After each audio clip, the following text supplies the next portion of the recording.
আসসালামু আলাইকুম ওরহমতুল্লাহি ওয়াবারাকাতুহ। ইন্নাল হামদালিল্লাহ ওয়াসসালাতু ওয়াসসালামু আলা রাসূলিল্লাহ। সুপ্রিয় দর্শক, প্রীতি নিন, শুভেচ্ছা নিন। আপনাদের প্রত্যেককে স্বাগত জানাচ্ছি নেক্সাস টেলিভিশনের প্রাত্যহিক নিবেদন বেকম্যানস বিস্কিটস নিবেদিত ইসলামী জীবন বিধানের আজকের এই মোবারক আয়োজনে। অনুষ্ঠানটি সরাসরি সম্প্রচারিত হচ্ছে, আর আমরা জানি যে আমাদের এই আয়োজনটি নেক্সাস টেলিভিশনের পাশাপাশি নেক্সাস টেলিভিশন ইসলামিক এই ফেসবুক পেজ থেকেও সরাসরি সম্প্রচারিত হচ্ছে। আলহামদুলিল্লাহ, ইতোমধ্যে অনেকেই হয়তো আমাদের সাথে অনলাইনেও যুক্ত হয়েছেন। আপনাদেরকে মোবারকবাদ জানাচ্ছি এবং আপনাদের প্রত্যেককে আহ্বান জানাচ্ছি আমাদের সাথে যুক্ত হওয়ার। দুটি মাধ্যমে আপনারা আমাদের সাথে যুক্ত হতে পারছেন। প্রথমত, স্ক্রিনে প্রদর্শিত নাম্বারে সরাসরি ডায়াল করে, এবং অনলাইনে যারা উপভোগ করছেন আপনারা ফোন করার পাশাপাশি আমাদের মন্তব্যের ঘরে আপনাদের যে কোনো কথা কিংবা জিজ্ঞাসা সংক্ষিপ্ত আকারে লিখলে সেখান থেকে আমরা নেওয়ার চেষ্টা করব ইনশাআল্লাহ বিইজনিল্লাহ। সুপ্রিয় দর্শক, চলুন তাহলে এবারে আজকের মুআজ্জাজ মেহমানের সাথে আপনাদেরকে পরিচয় করিয়ে দিই। আমাদের সাথে আজ উপস্থিত হয়েছেন আমাদের সকলের অত্যন্ত প্রিয় মানুষ, বিশিষ্ট ইসলামিক স্কলার, শিক্ষাবিদ, গবেষক, আমাদের সকলের প্রিয় মানুষ এবং খতিব বায়তুশ শাকুর জামি মসজিদ, পশ্চিম শেওড়াপাড়া, ঢাকা। আপনারা অনেকেই বুঝতে পেরেছেন আমাদের সকলের প্রিয় স্যার অধ্যাপক ডক্টর হাফিজ ABM হিজবুল্লাহ হাফিজাহুল্লাহ। আসসালামু আলাইকুম ওয়া রাহমাতুল্লাহ।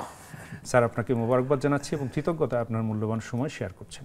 আমিও আলহামদুলিল্লাহ আপনাদের সবাইকে আনন্দের সাথে বরণ করে নিচ্ছি এবং আপনাদের শুভকামনা করছি।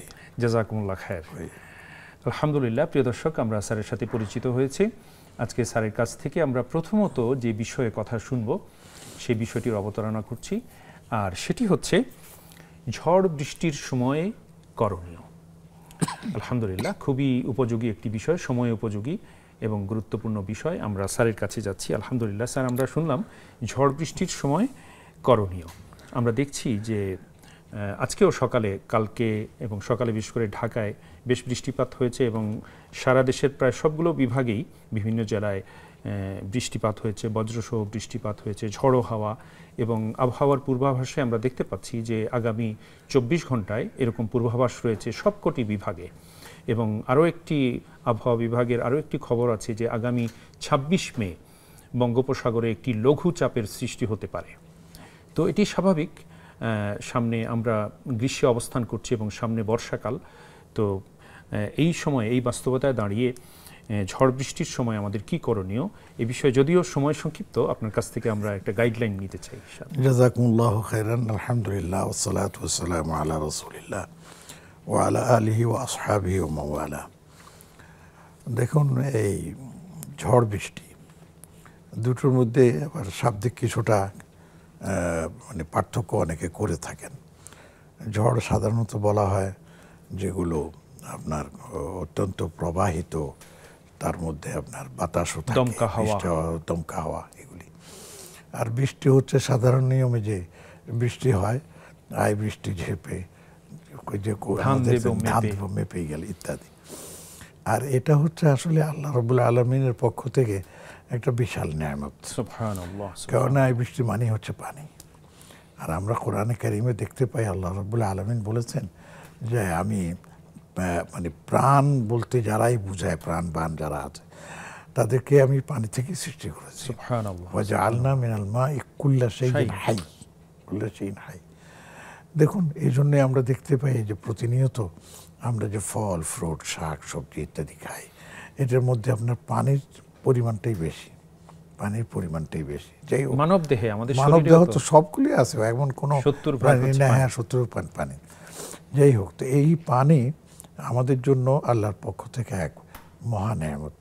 দেখুন, মানুষ যখন এই যে চৈত্র মাস বা ফাল্গুন চৈত্রতে আপনার আসে গরম, মানে ইয়েতে গরমের যে তাপদাহে আমরা হাঁসফাঁস করতে থাকি। এখন হয়তো কারো আপনার আছে, এসি আছে, সবার কি আর এসি আছে? সবার তো এসি নাই। তারপর রাস্তাঘাটে মানুষ বস্তির কি কষ্টে তাদের জীবনযাপন করে, তখন সবাই একটু মানে শীতলতা চায়। তখন একটু সবাই কামনা করে যদি একটু বৃষ্টি হতো, তাহলে বৃষ্টিতে নিজেকে ভিজিয়ে একটু শীতলতা অনুভব করতাম। শুধু তাই না, যে যেখানে আমাদের কৃষি নির্ভর আমাদের দেশ, সেখানে অনেক জায়গা এমন আছে যে যেখানে ফসল উৎপাদনের জন্য পানির প্রয়োজন। হয়তো আপনার কি হয়েছে, সেখানে চারা রোপণ করা হয়েছে কিন্তু পানি নেই। পানি না থাকার কারণে সেই মাটিগুলো ফেটে যাচ্ছে, আমাদের ফসল নষ্ট হয়ে যাচ্ছে। তখনও আমাদের কৃষকরা এটা চান যে যদি একটু বৃষ্টি হতো কতই না ভালো হতো। কোথাও বৃষ্টি আপনার রহমত হিসাবে আসতেছে, আবার বৃষ্টি কোথাও সেখানে আবার ধ্বংসের জন্য আসতেছে। দুটো সাইডই আছে এবং দুটো সাইডই নিয়ন্ত্রিত হচ্ছে আল্লাহ রাব্বুল আমিনের পক্ষ থেকে। দেখুন কোরআনে কারীমের মধ্যে এটাও বলা হয়েছে, ওয়াহুয়াল্লাযী ইউনাজ্জিলুল গায়সা মিন বা'দি মা কানাতু ওয়া ইয়ানশুরু রাহমাতা। তোমরা যখন নিরাশ হয়ে যাও তখনই আমি বৃষ্টি বর্ষণ করি, হ্যাঁ, এবং এই বৃষ্টির মাধ্যমে আমি আমার রহমতকে ছড়িয়ে দিই। এইভাবে আল্লাহ রাব্বুল আলামিন আপনার বৃষ্টির মাধ্যমে আমাদেরকে রহমত দ্বারা পরিপূর্ণতা দান করতেছেন। এইভাবে কোরআনে কারীমের মধ্যে আমরা আরও দেখতে পাই অনেক বিষয় আছে যে আল্লাহ রাব্বুল আলামিন এই বৃষ্টির মাধ্যমে আমাদের ফল ফলাদি ফসল ইত্যাদি উৎপন্নে অনেক ভূমিকা রাখতেছেন। ওহুল্লাযী আনজালা মিনাস সামাই মাআন ফাআখরাজনা বিহি মিন সামারাতিন।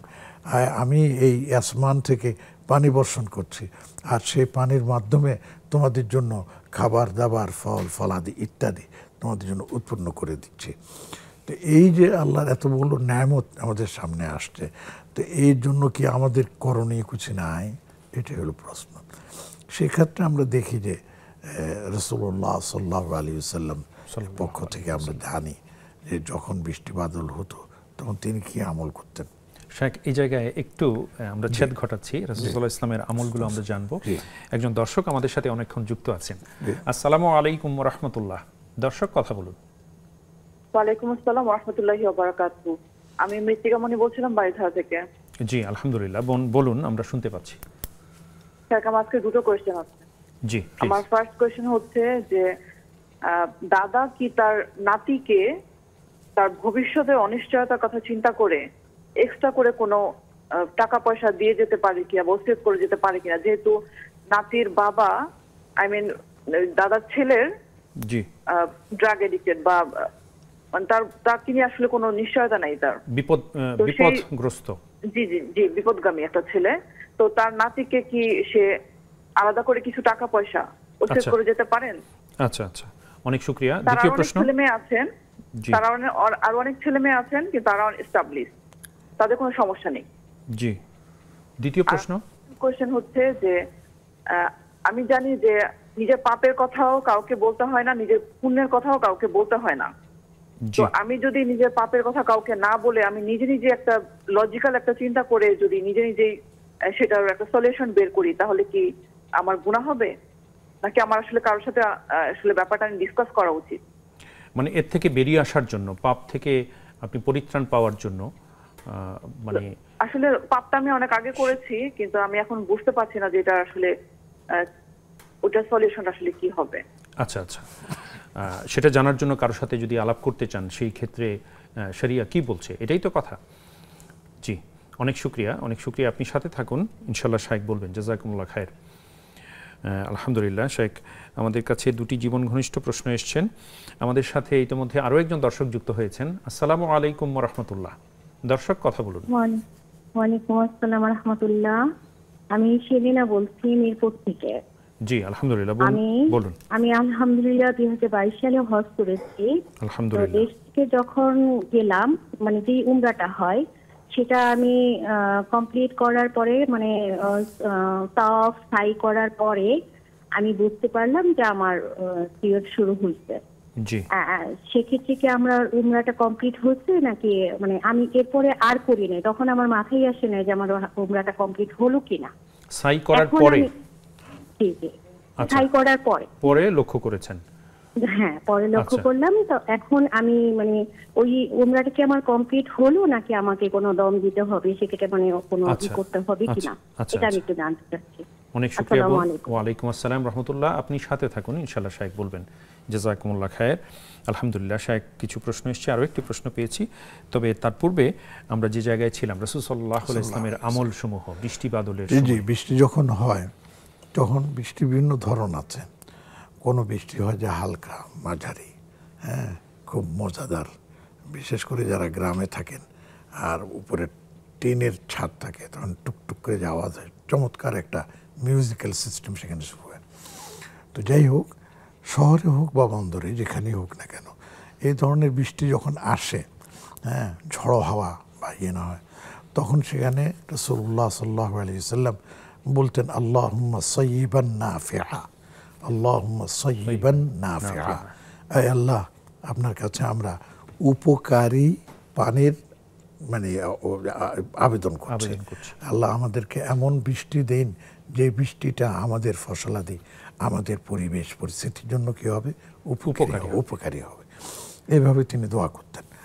আর যদি কোনো ঝড়ো হাওয়া হতো এবং খুব মানে বিশাল আকারে চারিদিক থেকে দমকা হাওয়া এসে অনেক সময় সেটা ঘরের চালা উড়ে নিয়ে যাচ্ছে, গাছগাছালি ভেঙে পড়ছে, মানে ফসলাদি আপনার ধ্বংস হয়ে যাচ্ছে, অথবা পশু প্রাণী দিক বিদিক ছুটছে, যদি এই ধরনের কিছু হয়, তখন তিনি বলতেন আল্লাহুম্মা হাওয়া আলাইনা ওয়ালা আলাইনা। আয় আল্লাহ, এই বৃষ্টিটা আমাদের আশেপাশে হোক, আমাদের উপর যেন এর প্রভাব মানে না পড়ে সেটা বলে।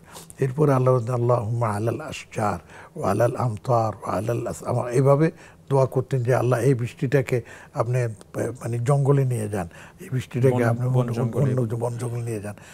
এইভাবে আরো সহজে আছে। তবে ওই প্রথম দুইটা শব্দ ওটা হচ্ছে মূল, আল্লাহুম্মা হাওয়া আলাইনা লা ওয়ালা আলাইনা।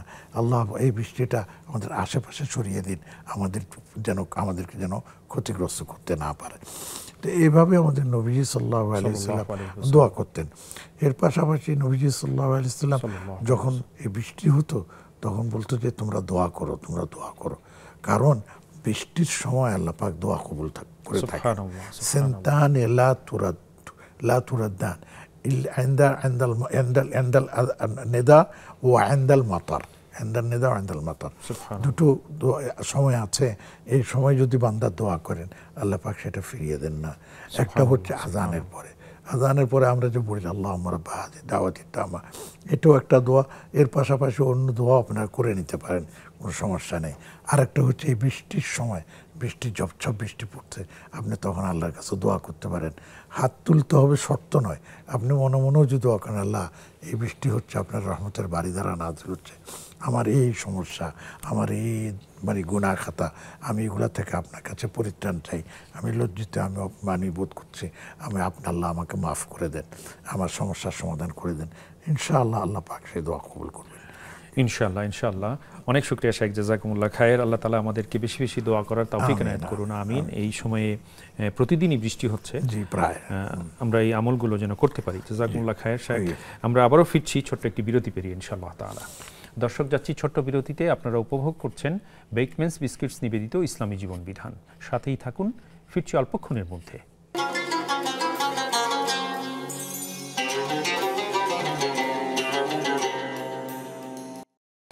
সুপ্রিয় দর্শক, বিরতির পর আপনাদের প্রত্যেককে আরও একবার স্বাগত জানাচ্ছি বেকমেন্স বিস্কিটস নিবেদিত ইসলামী জীবন বিধানের আজকের এই মোবারক আয়োজনে। আমরা শায়েখের কাছে আবারও যাচ্ছি। আমাদের সাথে আজ রয়েছেন অধ্যাপক ডক্টর হাফিজ ABM হিজবুল্লাহ। আলহামদুলিল্লাহ স্যার, আপনাকে আবারও মোবারকবাদ জানাচ্ছি।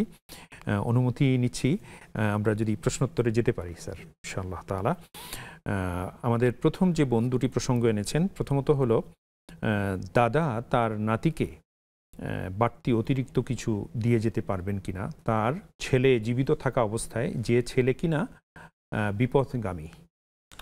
আসলে এই দাদা তার সন্তানের মানে ছেলে হোক মেয়ে হোক, সরাসরি সন্তান যারা, তাদের উপস্থিতিতে নাতিদেরকে কিছু আপনার ওসিয়ত করা যাবে কিনা, এই ব্যাপারে একটা মানে দ্বিমত আছেন। যেহেতু তাদের জন্য এই তাদের বাবা মায়ের জন্য তার দাদার পক্ষ থেকে মানে নির্দিষ্ট হারের সম্পত্তি তারা পাবে, এই জন্য ওদের জন্য কোনো ওসিয়ত করার বিধান রাখা হয়নি। যেমন ছেলের জন্য ওসিয়ত করা যাবে না, মেয়ের জন্য ওসিয়ত করা যাবে না, বাবার জন্য ওসিয়ত করা যাবে না, মায়ের জন্য ওসিয়ত করা যাবে না, কেননা তারা তো অটো সিস্টেমেই তার থেকে সম্পদ পাচ্ছেন ওয়ারিশ হিসাবে। তবে কেউ কেউ বলছেন যেহেতু এই নাতি বা নাতনি এরা সরাসরি দাদা থেকে কিছু পাচ্ছেন না।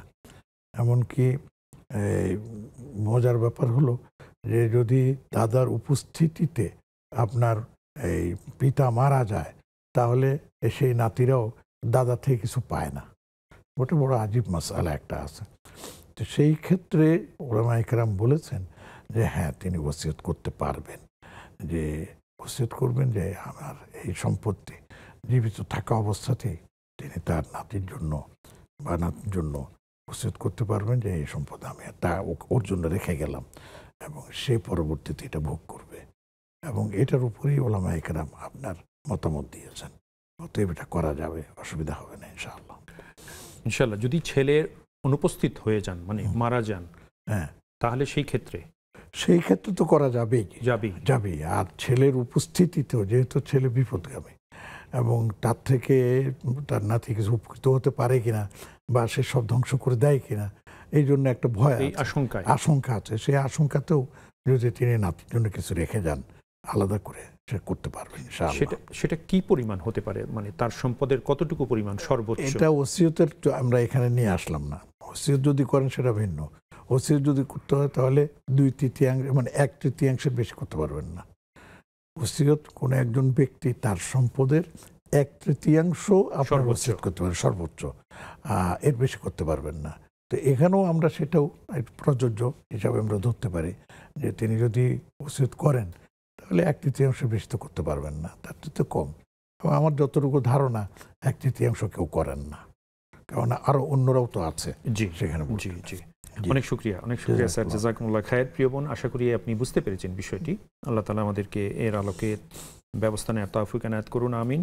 তারপর ওনার নিজের যে দ্বিতীয় যে প্রশ্নটি ছিল সেটি হচ্ছে, উনি জানতে চেয়েছেন যে কোনো ব্যক্তি তার নিজের পাপের কথা, এমনিতে তো শরিয়ায় নিজের পাপের কথা অন্যকে বলে বেড়ানোর বিষয়ে নিষেধাজ্ঞা রয়েছে, কিন্তু তিনি বুঝতে পারছেন না যে তিনি ইতিপূর্বে জীবনের কোনো একটা সময়ে তিনি কোনো একটি কাজ করেছেন যেটি তার কাছে অন্যায় ঠেকেছে এবং সেটি আসলে অন্যায় ছিল, এবং সেটির থেকে পরিত্রাণ পাওয়ার জন্য কি করণীয়, কি করলে তিনি সেটির মানে সেটির আদায় হবে এবং সেটা আল্লাহর কাছে ক্ষমাযোগ্য হবে, সেটি তিনি বুঝতে পারছেন না। একবারে আমি সুন্দর করে বলে দিচ্ছি, আপনি বুঝবেন। যেহেতু অন্যায় করেছেন এটা তো বুঝতে পেরেছেন, পাপ হয়ে গেছে এটা তো বুঝতে পেরেছেন, গুনাহ হয়ে গেছে এটা তো বুঝতে পেরেছেন, এটাই আপনার জন্য যথেষ্ট। যখন বুঝে গেছেন যে এটা আমার অন্যায় হয়ে গেছে, এটা আমি গুনাহ করে ফেলেছি, আপনি সাথে সাথে ইস্তেগফার করুন। আপনি এখানে এই অন্যকে বলে সেখান থেকে সমাধান আনবেন কোনো প্রয়োজন নেই। আপনি যে গুনাহ আপনি করেছেন আল্লাহ পাক সেটা গোপন রেখেছেন, আপনি কেন সেটাকে ছড়িয়ে দিতে চান? আপনি সেটা আরেকজনকে কেন বলে তাকে সাক্ষী বানাতে চান? আপনি কাউকে বলার দরকার নেই। যার সাথে গুনাহ হয়েছে তাকেই আপনি বলুন যে আল্লাহ, আপনার এই বিধানটা এই ছিল, আমি অন্যায় করে ফেলেছি, আপনার কাছে আমি ক্ষমা প্রার্থনা করি, আপনি আমাকে মাফ করে দেন। তাহলে ইনশাআল্লাহ আল্লাহ ওইভাবে রাখবেন এই গুনাহ আল্লাহ পাকও অন্য কাউকেও জানতে দেবেন না। এমনকি কোনো বর্ণনা দেখা দেয় যে তার আমল নামা থেকেও সেটা মুছে দেওয়া হবে। এখানেই আমরা বলি ওয়াফু আন্না, আমরা দোয়াতে বলি না, হায় আল্লাহ ওয়াফু আন্না, আমাদেরকে মাফ করে দেন। এই মাফ করা মানে হচ্ছে আল্লাহ আমার কৃত গুনাহ যেটা আমার আমল নামায় লিপিবদ্ধ, আপনি সেই আমল নামা থেকেও সেটা মুছে দেন। তাহলে আর কোনো সমস্যাই থাকে না। আপনাকে আমাকে এটাই বুঝতে হবে যে আল্লাহ রাব্বুল আলামিন আমি গুনাহ করেছি, এই অনুভূতি আমাকে দিয়েছেন, ক্ষমা চাওয়ার অনুভূতি আমাকে, এটাও আল্লাহর একটা রহমত। আল্লাহ যদি অনুভূতি না দিতেন আপনি ক্ষমা চাইতেন? কাজে আল্লাহর কাছে আপনি আল্লাহ আমি করে ফেলছি, আমাকে আপনি মাফ করে দেন, আমার গুনাহটাকে লুকিয়ে ফেলুন। ইয়া সাত্তার আল উয়ুব আমরা বলি, আল্লাহ মুস্তুর উয়ুবান, হায় আল্লাহ আমার গুনাহগুলোকে আপনি লুকিয়ে রাখেন, গোপন করে দেন। আল্লাহ করে দেবেন ইনশাআল্লাহ। ইনশাআল্লাহ। সেই সঙ্গে প্রসঙ্গত শায়েখ বলছি যে তিনি হয়তো যেমন নামাজ যদি অনেক দিন পড়ে না থাকেন, রোজা রেখে না থাকেন, এরকম যে বিষয়গুলো যেগুলো কাজা কাফফারা ব্যাপার রয়েছে সেগুলো তিনি জেনে নিয়ে সেটা আদায় করে নিতে পারেন। সেটা ভিন্ন জিনিস। অন্যের কোনো হক যদি নষ্ট করে, সেটা ভিন্ন জিনিস, সেটা ভিন্ন জিনিস। কারো হক যদি নষ্ট করে তাহলে তার থেকে ক্ষমা নিতে হবে। কারো হক যদি নষ্ট করে সে ক্ষমা না করলে সেটা হবে না। আমি যেটার কথা বলেছি এটা তার ব্যক্তিগত বিষয়। সেখানে যদি উনি নামাজের কথা আপনি বলেছেন, নামাজ যদি না পড়ে থাকেন তাহলে এটা গোপন করার জিনিস না। এটা আপনি কি দিন বলে আমি নামাজ পড়ি না এখন আমি কাজা করব, কাফারা ইয়ের ব্যাপারে আসছে, রোজা। আপনার রোজার ব্যাপারে আসছে। আমি রোজা রাখি নাই, এখন আমি রোজা রাখা শুরু করে দেবো। জাকাতের বিষয় জাকাতের বিষয়টা যে আমি যদি জাকাত দেই নাই, তাহলে কয় বছরের দেই নাই, তখন আমার সম্পদ কী ছিল, সেগুলোকে হিসাব করে সেগুলো আমি দিয়ে দেবো। এগুলো হচ্ছে ভিন্ন জিনিস। আর উনি যেটা প্রশ্ন করছেন, আমি ওনার প্রশ্নের ধরনে বুঝতে পারছিলাম এটি, যে এটা হচ্ছে গোপন কোনো অন্যায় হয়েছে, যে অন্যায়টা তিনি নিজে করে ফেলেছেন কিন্তু অন্যকেও বলতেও পারছেন না, সেই ক্ষেত্রে কী করবেন এটা। আর এগুলির ব্যাপারটা হচ্ছে, এগুলি হচ্ছে প্রকাশ। আর যদি অন্য থেকে অন্যের কোনো সম্পদ বা অন্য কোনো জিনিস আত্মসাৎ করা হোক, প্রতারণা হোক বা কিছু হোক, তাহলে সেটাতে আপনি মুক্তি পাবেন না যতক্ষণ পর্যন্ত না তার কাছ থেকে আপনি ক্ষমা চেয়ে নেবেন, বা তাকে বলবেন কিছুই বল লাগবে না ভাই, আমি এই জিনিসটা করে ফেলেছিলাম একসময়, এই নেন আপনার জিনিস, আপনাকে আমি ফেরত দিচ্ছি, বা আপনার জন্য এটা হয়ে গেছে, এটা এই পরিমাণ ছিল, আমি দিচ্ছি, আমাকে ক্ষমা করে দিন, আপনি মাফ করে দেন। অথবা এমনি বলে ভাই অনেক সময় অনেক ভুল করেছে, আমরা যেটা বলি অন্যায় করে, জেনে করেছে অন্যায় বা না জেনে করেছে, ইচ্ছাকৃত করেছে, নাম ধরে করেছে, ভাই আমি জানতাম না যে এটা গীবত হয়ে গেছে বা এটা আপনার বিপদ খেয়ে গেছে, আমি আপনার কাছে ক্ষমা চাই, আপনি আমাকে ক্ষমা করে দিন। উনি যদি কায় মনোবক্ষে মাফ করে দেন, তাহলে সেটা মাফ হয়ে যাবে ইনশাআল্লাহ। ইনশাআল্লাহ। অনেক অনেক শুকরিয়া শাইখ, জাযাকুমুল্লাহ খায়ের। আমরা আরো একটি ফোন নিচ্ছি। আসসালামু আলাইকুম ওয়া রাহমাতুল্লাহ। দর্শক কথা বলুন। হ্যাঁ হুজুর, আমার হলো 4টা প্রশ্ন। জি বোন বলুন, একটু দ্রুত বলবেন। হ্যাঁ, প্রথম প্রশ্ন হলো যে চোখে যে সুরমা না দিলে কি গুনাহ হয়? আবার একটু বলবেন। চোখে সুরমা না দিলে কি গুনাহ হবে? সুরমা না দিলে গুনাহ হবে, আচ্ছা।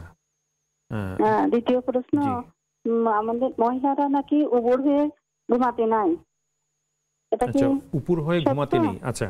হ্যাঁ। আর তৃতীয় নাম্বার হলো, আমার এই ধরেন স্বামী বলি সবসময় ইসলামের পথে চলতি, দোয়া দরুদ পড়ছি, এখন উনি আমার পরে খুবই অসন্তুষ্ট, রাগারাগি করে, তো এটা কি বলা কি আমি ছেড়ে দেবো? বুঝতে পারিনি, আবার একটু বলবেন। ধরেন ইসলামের পথে স্বামী সন্তানদের কথা বললি তারা রেগে যায় আমার পরে, তাই আমি কি আচ্ছা আচ্ছা, বুঝতে পেরেছি। থেকে আচ্ছা আচ্ছা, ইসলামে মানে কোরআন হাদিসে কি বলে সেটা একটু বলবেন বুঝে।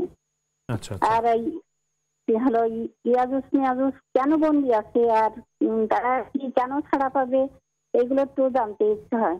ইয়াজুজ মাজুজ তারা নাকি পাহাড়ের ভিতরে বন্দি আছে কেন, আর ছাড়া পাবে কেন, এগুলো একটু বলবেন। আচ্ছা, বুঝতে পেরেছি বোন, আপনি সাথে থাকুন, ইনশাআল্লাহ শাইখ বলবেন। জাযাকুমুল্লাহ খায়ের। আলহামদুলিল্লাহ, আমাদের সাথে আরো একজন দর্শক রয়েছেন। দুঃখিত প্রিয় দর্শক, কোনো কারণে লাইনটি কেটে গেছে, আপনি আবারও চেষ্টা করুন, পেয়ে যাবেন ইনশাআল্লাহ। জাযাকুমুল্লাহ খায়ের। আলহামদুলিল্লাহ স্যার, এ পর্যায়ে আমাদের এক বোন একটি প্রশ্ন করেছেন, সেটি হচ্ছে যে উনি 2022 সালে হজ এবং উমরা করেছেন, তো আলহামদুলিল্লাহ, তো সেখানে উমরার সাইয়ের পরে তিনি লক্ষ্য করলেন যে তার মাসের যে অসুস্থতা সেটা শুরু হয়েছে। তো এখন তার প্রশ্ন হলো যে সেই উমরাটা কোনো ক্ষতিগ্রস্ত হয়েছে কিনা, সেই উমরার কোনো সমস্যা হয়েছে কিনা। না, আসলে সাই যখন তিনি শেষ করেছেন তারপরে যদি এটা হয়ে থাকে, তাহলে উনার আল্লাহ দরবারে শুকরিয়া আদায় করা উচিত, ওনার উমরা হয়ে গেছে। এখন শুধু চুলটের মাথাটা কেটে দিলে তিনি হালাল হয়ে গেলেন, আর কোনো সমস্যা নেই। হ্যাঁ, এখন যদি 2-3টা চক্কর দিলেন সাফার মনিদে, এরপরে যদি তিনি কিন্তু দেখলেন যে তার এই মিনিস্ট্রেশন শুরু হয়েছে, আরও 3টা চক্কর বাকি আছে বা 2টা চক্কর বাকি আছে, এই অবস্থায় যদি হয়ে থাকে, তাহলে তাকে এই শাড়িটা আবার পুনরায় করা উচিত ছিল, ভালো হওয়ার পরে উচিত ছিল। যদি করে থাকেন তো ভালো, আর যদি না করে থাকেন তাহলে এটার জন্য একটা দম দিতে হবে, যতটুকু আমার মনে পড়েছি।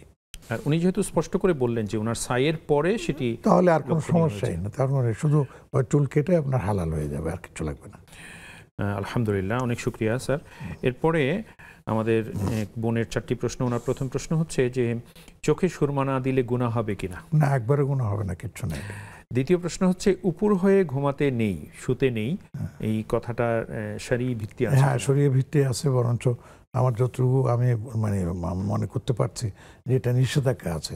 উপর হয়ে শুইলে আমাদের নবীজি সাল্লাল্লাহু আলাইহি ওয়াসাল্লাম পা দিয়ে আপনার করে বলতেন যে সোজা হয়ে শো, সোজা হয়ে শো, এবং বলা হয়েছে যে উপর হয়ে শোয়াটা হচ্ছে শয়তানের লক্ষণ, এবং সেই জন্য উপর হয়ে শুতে নিষেধ করা হয়েছে। ছেলে হোক মেয়ে হোক, উভয়ের জন্য এটা। অনেক শুকরিয়া। এরপর ওনার ৩ নম্বর প্রশ্ন ছিল যে এটি খুবই দুঃখজনক একটি কথা। উনি বলছিলেন যে ওনার ফ্যামিলিতে ওনার স্বামী সন্তানদের উদ্দেশ্যে উনি যখন কোনো নাসিহা করেন, দিনের কোনো কথা বলেন, কোরআন হাদিসের কথা বলেন, ভালো কথা বলেন, তো তারা অনেক সময় ক্ষেপে যান, রেগে যান, বা তাকে তার প্রতি বিরূপ আচরণ করেন, শুনতে চান না, বাজে মন্তব্য করেন হয়তোবা। তো এই অবস্থায় তার কি করণীয়? এই অবস্থা থেকে সবর করতে হবে। তিনি উল্টা আবার ক্ষেপে না যান, বরঞ্চ তিনি তখন ইস্তেগফার করবেন, আল্লাহর কাছে দোয়া করবেন যে আল্লাহ, আমি তো শুধু আপনার সন্তুষ্টির জন্যই আমার পারিবারিক সদস্যদেরকে নাসিহা করছিলাম, ওরা শুনতে চায় না, ওরা মানতে চায় না, ওরা বিরূপ আচরণ করছে। যখনই এরকম করবে তখন উনি চুপচাপ বন্ধ করে দেবেন, সামনে আর বলার দরকার নেই। মনে মনে নিজেও ইস্তেগফার করবেন তাদের জন্য। কেননা দাওয়াতি কাজে যদি বাধা আসে তাহলে সেখানে আল্লাহর পক্ষ থেকে শাস্তি আসার সম্ভাবনা অনেক বেশি, যেন সেটার জন্য না হয়। এই জন্য যখনই এটা আসবে তখন চুপচাপ করবেন, ঠিক আছে ঠিক আছে, তোমরা তোমাদের মতো করে থাকো, আমি আর কিছু বলবো না। উনি নিজেকে সরায় নেবেন এবং ইস্তেগফার করবেন যে আল্লাহ আমাদেরকে মাফ করুন, হেফাজত করুন। আবার যখন পরিবেশ পরিস্থিতি হবে বা কি জানি বলে একটু সুযোগ পাক, তখন আবার কিছু বলবেন। এইভাবে ওনাকে আগাতে হবে, উনি আবার যেন না হয়ে যান, ধৈর্য হারা না হয়ে যান, এটা চেষ্টা করবেন। উনি যখন এটা আসবে তখন চিন্তা করতে পারেন যে আমাদের নবীজি কত রকমের দাওয়াত দিয়ে কতভাবে বাধাগ্রস্ত হয়েছেন। কই নবীজি তো কোনোদিন আপনার রাগ করেননি বা কারো উপরে কোনো রকমের বিরূপ আচরণ করেননি। উনি আল্লাহকে বলছেন যে আল্লাহ, এদেরকে আমি দাওয়াত দিচ্ছি, এদেরকে আপনি হেদায়েত দান করুন, ইনশাআল্লাহ আল্লাহ দিবেন। আল্লাহ তৌফিক দান করুন, আমিন। স্যার, আবারও ফিরছি আপনার কাছে ছোট্ট বিরতি পেরিয়ে ইনশাআল্লাহ তাআলা। তার পূর্বে আমাদের সাথে একজন দর্শক যুক্ত আছেন। আসসালামু আলাইকুম ওয়া রাহমাতুল্লাহ। আসসালামু আলাইকুম হুজুর। ওয়ালাইকুম আসসালাম রাহমাতুল্লাহ। জি বোন, আমরা শুনতে পাচ্ছি, আপনি বলুন। হুজুর, আপনি এখন আর কি বললেন যে মানুষের হক আর কি আদায় করতে হবে যে কোনো কিছু। আসলে আমি দেশের বাইরে ছিলাম, কাতার চ্যারিটিতে জব করতাম। মানে বাংলাদেশে যে গরিব মানুষ আছে বা এতিম আছে বা আছে, ওদেরকে সাহায্য করা এরকম একটা প্রতিষ্ঠান। তো আমার দ্বারা প্রায় 15-16টা মসজিদ বানাইছি। তো আমার দ্বারা অনেক, মনে করেন অনেক ত্রাণ আসতো বাংলাদেশে। তো এগুলো আমি দিয়ে দিতাম। তো সব কিছু দিয়েছি কিনা সম্পূর্ণ, তাও আমার বয়স কিন্তু ওই পরিমাণ আহামরি একবারে অনেক বেশি না, 28 চলে। তো এত বড় একটা দায়িত্ব আমি পাইছি, আমি সঠিকভাবে বন্টন করতে পারছি কিনা আমি জানি না। তবু আমার মনের মধ্যে অনেক সংকোচ, কারণ আমার মাঝে অনেক টাকা আসছে। তো এখন আমি ওই আদায়গুলো তাহলে আমি কিভাবে করবো, যে আমি যে আসলে কি সঠিকভাবে মানুষকে দিচ্ছি কিনা? আপনার কি সন্দেহ রয়ে গেছে যে আপনার সেটা আদায় করতে যে হয়তো ত্রুটি থেকে যেতে পারে, বা আপনার কাছে মনে হচ্ছে যে ত্রুটি ছিল, ওই টাকাটা দেই নাই বা পরিপূর্ণ পরে দিব এরকম কিছু হয়তো বা ভুলে গেছি এরকম। আর আরেকটা ছিল যে ওই প্রতিষ্ঠানেরই একটা প্রতিষ্ঠান আছে, যেটা আমি বলছিলাম, যারা নাকি যে প্রস্টিটিউট মেয়ে আছে না, কি বলে এটাকে, যাই হোক, যারা মানে অর্থের কারণে অবৈধভাবে চলাফেরা করে, ওদের জন্য একটা প্রতিষ্ঠান নিয়েছিলাম আমি, যে বাবার থেকে বললা যে আমি ওদেরকে কাজে কর্মজীবী করাবো, পুনর্বাসিত করবেন, পুনর্বাসনের জন্য, যারা আর কি কাজ করতে চায় এরকম করাবো। কিন্তু আমার বাংলাদেশ আওয়ার পরে আমার অবস্থান এত খারাপ হয়েছে, মানে আমি আসলে যারে বিয়ে করছি সে অনেক খারাপ ছিল, সে আমার অর্থ সম্পদ সবই নষ্ট করে ফেলেছে। মানে ওটি করতে পারেননি আপনি, তাই তো? এখন আমি ওই যে পুনর্বাসন যে কেন্দ্রটা, ওইটা কিন্তু এখনো স্থাপিত আছে। কিন্তু এখন আমি চাইতেছি যে আমার যতটুকু জমি আছে ওইটুকু থেকে বিক্রি করে আমি কিছু টাকা, যদি আমি নাও পারি তাহলে আমি 2 জন মেয়ে রইলো, আমি সঠিক পথে আনার চেষ্টা করব। এরকম কি সম্ভব? আচ্ছা, বুঝতে পেরেছি। আপনি সাথে থাকুন, ইনশাআল্লাহ শায়েখ বলবেন। জাযাকুমুল্লাহ খায়ের। সুপ্রিয় দর্শক, আবারও সময় হয়েছে ছোট্ট বিরতিতে যাবার, ফিরছি অল্পক্ষণের মধ্যেই, সাথেই থাকুন।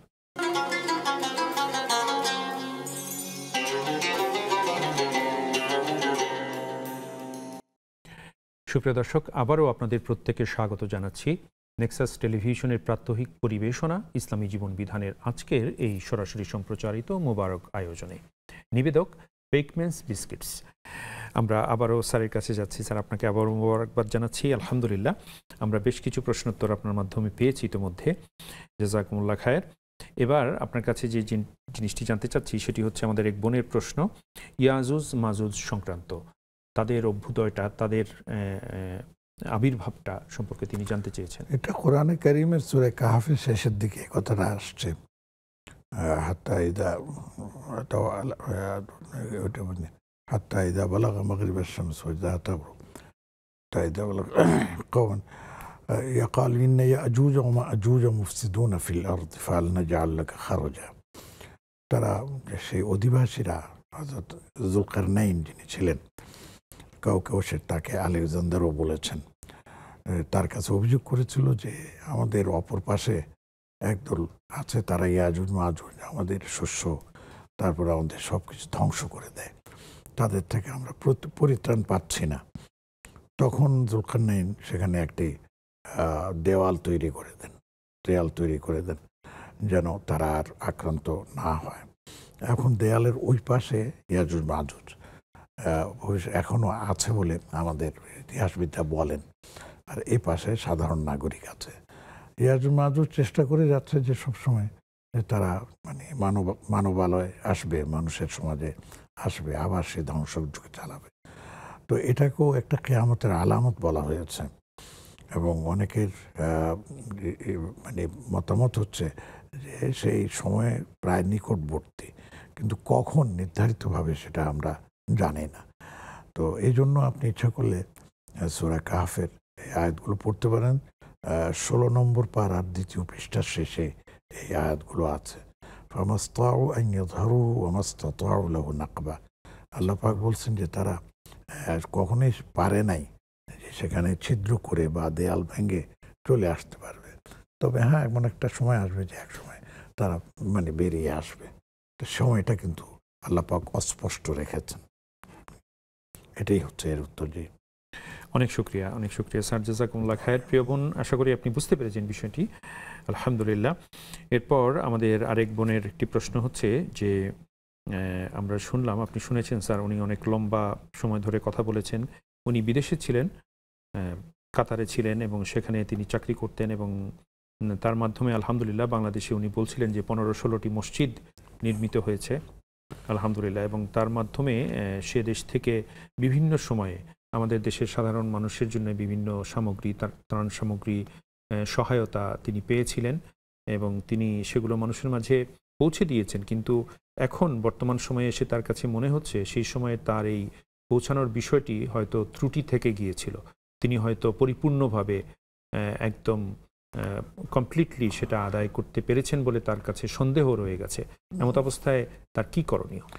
এমত অবস্থায় আমি যেটা বুঝি, আমার পরামর্শ সেটা হচ্ছে, এটা আমাদের দেশে ঘটছে, আগামীতেও হয়তো ওটা আসবে, যে বিদেশি সংস্থাগুলো আমাদের দেশে মসজিদ তৈরি করে বিভিন্ন সময়, বিশেষ করে রমজান কেন্দ্রিক তারা ইফতারি এবং অন্যান্য বিষয়গুলো তার মানুষের মাঝে বিলিয়ে দেওয়ার জন্য এবং বিতরণের জন্য তারা পাঠিয়ে থাকে। সেখানে অনেকগুলো জিনিস আছে। কিছু আছে যে তারা নিজেরাই মানে পাঠায়, প্যাকেট পাঠায়, খাদ্যদ্রব্যের প্যাকেট পাঠায় এক। আবার এমনও আছে যে তারা অ্যামাউন্ট পাঠিয়ে দেয়, টাকা পাঠিয়ে দেয় এবং বলে দেয় যে এই ইফতার সামগ্রী, এই সামগ্রী তোমরা নিজেদের মতো করে ক্রয় করে প্যাকেট করে করে তোমরা সেটা বিক্রি করবে। তো স্বাভাবিকভাবেই যারা এই কাজগুলো করেন, যদি সততা এবং নিষ্ঠার সাথে করেন, তাহলে এখানে ভুল হওয়া বা আপনার কিছু বাদ যাওয়ার কোনো সুযোগ নাই। আমিও একসময় এই কাজে জড়িত ছিলাম, আমি দেখেছি এগুলো। আবার কিছু কিছু আছে যে তারা আসছে অনেক কিছু, বা একটা লামসাম ধরে দিয়ে দেয়। এখানে হচ্ছে ভোগান্তি, এখানে হচ্ছে সমস্যা। তো এক্ষেত্রে আমি বলবো, তিনি প্রশ্নকর্তা আমাদের করেছেন, যে তিনি একটু আন্দাজ করতে পারেন, যেহেতু তিনি করেছেন আজ থেকে 5 বছর আগে হোক, 10 বছর আগে হোক, যখনই করেছেন, তিনি কি মনে করেন যে কিরকম তসরুফ তিনি করেছেন, যে কতটুকু তিনি দেওয়ার দরকার ছিল, কতটুকু দিয়েছেন, কতটুকু দেন নাই। তো যতটুকু দেন নেই তিনি তার হিসাব ক্যালকুলেশন করে সেই জায়গায় তিনি সেটা নিজের থেকে না, বলবো না, তাদেরই দেওয়া, এটা হচ্ছে তাদেরই যে আমানত ছিল, সেই আমানতটা তিনি সাধারণ মানুষের মধ্যে আবার বণ্টিত করে দেবেন। তাহলে অন্তত এই যে মানে খেয়ানত যেটা হয়েছে এটা থেকে তিনি বেরিয়ে আসতে পারবেন। আর পাশাপাশি আল্লাহর কাছে দোয়াও করতে হবে যে আল্লাহ আমি ভুল করে ফেলেছি, ভুল হয়ে গেছে আমার থেকে, আমি চেষ্টা করতেছি, আল্লাহ আপনি আমাকে সহযোগিতা করুন, সাহায্য করুন এবং আমার এই ফিরে আসার যে তৌফিক আপনি দিয়েছেন আমার এটা কবুল করে নেন। এটা ওদেরকে জানাতে হবে জরুরি না, ওদের দেওয়া জিনিসটা আমানত হিসাবে তিনি যদি নিজের থেকে সেটা তাদের আমানত মানুষের কাছে পৌঁছে দেন, আশা করি ইনশাআল্লাহ তিনি মুক্ত হয়ে যাবেন। ইনশাআল্লাহ, ইনশাআল্লাহ, আল্লাহ তাআলা তৌফিক এনায়েত করুন, আমিন। স্যার আমাদের সাথে আরো একজন দর্শক রয়েছেন। আসসালামু আলাইকুম ওয়া রাহমাতুল্লাহ। দর্শক কথা বলুন। আসসালামু আলাইকুম, কে বলছিলেন? জি জি, আমরা শুনতে পাচ্ছি, আপনি বলুন প্লিজ। হ্যালো, আসসালামু আলাইকুম। ওয়া আলাইকুম আসসালাম রাহমাতুল্লাহ। জীবন বলুন। আচ্ছা, আমি ঢাকা থেকে শাহানা বলছি, আমার 3টা কোশ্চেন ছিল। আচ্ছা, মাশাআল্লাহ, আপনি একটু দ্রুত বলবেন প্লিজ। আচ্ছা ঠিক আছে। জি। আচ্ছা, ওই যে হজে যাইয়া ওই যে নিয়তটা উচ্চারণ করে বলতে হয়, এখন যদি মনে ভুলে নিয়ত উচ্চারণ মুখে উচ্চারণ না করলো এবং তালবিয়ার পাঠ না করলো তাহলে সেই হজটার কি হবে? এটা একটা, সেটার জন্য কি গুনাহগার হইতে হবে? জি। দ্বিতীয় প্রশ্ন। আর দ্বিতীয় প্রশ্ন হইলো, ওই যে আমার অনেক বয়স হয়েছে, আমার কিন্তু আগের অনেকগুলো রোজা ছিল, প্রায় 4-5 বছর আর কি। প্রথম আমি তখন রোজা রাখি নাই, সেই রোজার ফিদিয়াগুলা কি দিতে পারবো? আমি এখন একটু অসুস্থ আর কি, করতে পারি না। যে আমার এই বাকি রোজাগুলার ফিদিয়া কত করে, মানে এক একটা রোজার জন্য ফিদিয়া দিলে কত দিতে হয়? আর এটা কি ওই রোজাদারকে দিতে হবে নাকি অন্য কোনো গরিবদেরকে দিতে হবে? বুঝতে পেরেছি বোন। আপনার তৃতীয় প্রশ্ন বলুন। কত টাকা দিতে হবে? আচ্ছা, বলবেন, শায়েখ বলবেন ইনশাআল্লাহ। তৃতীয় প্রশ্ন, আপনার তৃতীয় প্রশ্ন। আচ্ছা, তৃতীয় প্রশ্ন হচ্ছে এটার জন্য কি এখন মানে যে কোনো কাফারা টাফারা ওইটা নেই, ওই যে তালবিয়াটা যে পাঠ করি না, এটার জন্য কি কোনো দম দিতে হবে কিনা? আচ্ছা আচ্ছা, ওটা তো প্রথম প্রশ্নের সাথেই পাবেন ইনশাআল্লাহ, জানতে পারবেন। আপনাকে মোবারকবাদ জানাচ্ছি এবং সাথে থাকুন ইনশাআল্লাহ, শায়েখ বলবেন। জাযাকুমুল্লাহ খায়ের। প্রিয় দর্শক, আবারও যাচ্ছি ছোট্ট বিরতিতে। আপনারা সকলে উপভোগ করছেন বেকম্যানস বিস্কুটস নিবেদিত ইসলামী জীবন বিধান। সাথে থাকুন, অল্পক্ষণের মধ্যেই ফিরছি।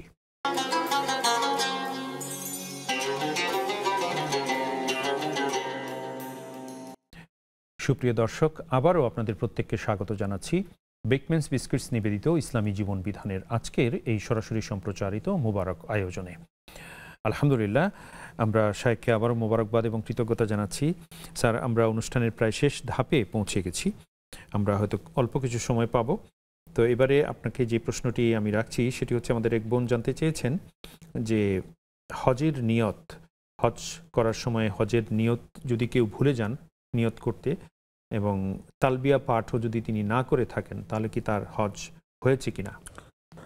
আসলে এই হজেরই একটা মানে ছিল যে এহরাম যেটা করা আর কি, লব্বাইক আল্লাহুম্মা লব্বাইক হাজ্জান যেটা বলা হয়, যদি এটা করতে ভুলে যায় তাহলে হয়তো প্রাথমিকভাবে তিনি নিয়ত করেন নাই, কিন্তু এহরাম তো তিনি করেছেন এবং চলতে চলতে একবারও কি তিনি লব্বাইক বলেন না, এটা বিশ্বাস হয় না। অবশ্যই করেছেন তিনি তো একবার, একটা লম্বা সময় নিশ্চয়ই করেছেন। ওটাই তার জন্য কি হয়ে গেছে, আপনার নিয়ত হয়ে গেছে।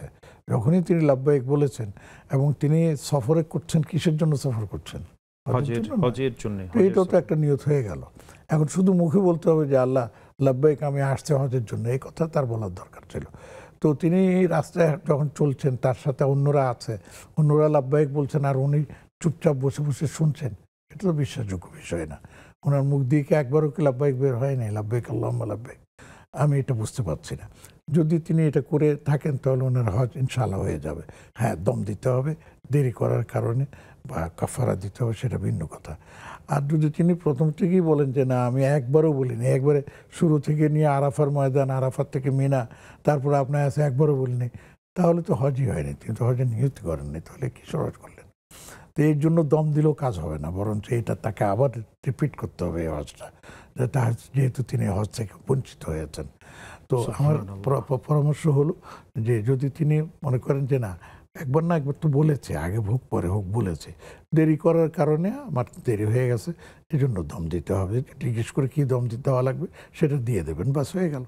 আর যদি মানে বলেন যে না একবারও বলি নাই, তাহলে হজই হয় নাই, তাকে আবারও হজ দৌড়াতে হবে। সুবহানাল্লাহ। উনি পরের দ্বিতীয় প্রশ্ন যখন করছিলেন তখন তিনি বলছিলেন যে তিনিও অনেক বয়স হয়েছে এবং অসুস্থ, তেমন অবস্থায় হয়তো তার আবার পুনরায় আল্লাহ তাআলা তৌফিক এনায়েত করুন, আমিন। কিন্তু যদি সে তৌফিক যদি না হয়, শারীরিকভাবে যদি তিনি সক্ষম না হন, তাহলে কি করবেন স্যার? তাহলে তিনি যেটা বলছেন ফিদিয়া দিতে হবে, কাফারা। বদলি হজ যদি হজ না হয়ে থাকে তাহলে তো বদলি হজ না, বদলি হজ যদি করতে হয় তাহলে তাকে তার পক্ষ থেকে একজনকে মানে যাবতীয় খরচ দিয়ে পাঠাতে হবে, এবং তাকে এই দেশ থেকে সেখানে যাওয়া, সেখান থেকে আবার ফিরে আসা, এই পুরো খরচটা তাকে বহন করতে হবে। এবং আগে ভাগেই তিনি এটা করে নিন। আর যদি তিনি মনে করেন তিনি তিনি নিজেই যেতে পারবেন, তাহলে তিনি নিজেই মানে এটার মানে বদলি হিসাবে যে আগের হজটা ছুটে গেছে সেটার মানে কাফারা হিসাবে বা সেটার কাঁচা হিসাবে তিনি যাবেন। কিন্তু শর্ত হচ্ছে মাহারাম লাগবে, মাহারাম নিয়ে যেতে হবে, তার স্বামী হোক, তার ছেলে হোক, তাদের কারোর সাথে যেতে হবে। আর যদি সেরকম না হয় তাহলে কাউকে তিনি পাঠাবেন, তাহলে ইনশাআল্লাহ সেটা বদলি হয়ে যাবে। ইনশাআল্লাহ। আল্লাহ তাআলা তৌফিক এনায়েত করুন, আমিন। ওনার দ্বিতীয় প্রশ্ন ছিল যে ওনার পূর্বের 4-5 বছর বা তারও বেশি সময়ের রোজা কাজা আছে যেটা রাখা হয়নি। এখন তিনি অনেক অসুস্থ, এই অবস্থায় তার কাজা আদায় করা সম্ভব নয়। তো এই ক্ষেত্রে তিনি ফিদিয়াটা কিভাবে আদায় করবেন? এখানে তার ফিদিয়া না, এখানে আসবে কাফারা। ওনারটা কাফারা, হ্যাঁ, কাফারা হচ্ছে প্রতি রোজার জন্য, এক দিনের রোজার জন্য একটা সাদাকাতুল ফিতর তাকে আদায় করতে হবে। সাদাকাতুল ফিতর যেটা আমরা ঈদের আগে, ঈদুল ফিতরের আগে আমরা যেটা দিয়ে থাকি আর কি। তো যেহেতু মহিলাদের আছে, যে অনেকের আছে যে মেনটেন্স যদি না থাকে তাহলে 30 দিন হিসাব করতে হবে। আর যদি সেটা থাকে তাহলে যে কয়দিন তার পিরিয়ড ছিল সেটা বাদ দিয়ে বাকিটা হিসাব করতে হবে। সে কথার কথা 25 পূরণ কি জানি বলে আপনার 100 টাকা, তাহলে আপনার এই কাফারাটা আদায় হয়ে গেল, ঠিক আছে। আর যদি মনে করেন যে যেটা আমাদের দেশে আছে এবার যে ফেতরার যে পরিমাণটা আছে, সেই প্রতি রোজার জন্য সেই ফেতরা পরিমাণ টাকা তিনি দিয়ে দিবেন। আর অনেকে বলছেন যে ফেতরা এটা দিলে হয়ে যাবে আশা করি, আর না হলে ওই যে ফিদিয়া যেটা একজন মানুষকে খাওয়ার টাকা দিতে হবে, তাহলে সেটা হলে প্রতিদিন আপনার গড়ে 2 থেকে 250 টাকা করে আপনার হিসাব করতে হবে। হিসাব করে তিনি কাউকে গরিবদেরকে বিলিয়ে দিলে ইনশাআল্লাহ হয়ে যাবে। ইনশাআল্লাহ। অনেক শুকরিয়া স্যার, জাযাকুমুল্লাহ খায়ের। আজকে আর আমরা এখানে ইতি টানতে হচ্ছে। আপনাদেরকে আবারও অশেষ মোবারকবাদ এবং কৃতজ্ঞতা। আমি আপনাদের সবাইকে আন্তরিকভাবে মোবারকবাদ জানাচ্ছি। জাযাকুমুল্লাহ খায়ের, আহসানুল জাযা। আলহামদুলিল্লাহ। সুপ্রিয় দর্শক, আমরা স্যারের কাছ থেকে আজকে অনেকগুলো বিষয়ে কথা শুনেছি, আমরা বিধান জেনেছি, জ্ঞান অর্জন করেছি। আল্লাহ তাআলার কাছে প্রার্থনা প্রত্যেকটি বিষয়ে যেন আমরা যথাযথভাবে আমল করতে পারি, সেই তৌফিক যেন তিনি আমাদেরকে দান করেন, আমিন। আগামীকালকের অনুষ্ঠান দেখার সাদর আমন্ত্রণ জানিয়ে আল্লাহ হাফেজ। আসসালামু আলাইকুম ওয়া রাহমাতুল্লাহি ওয়া বারাকাতুহু।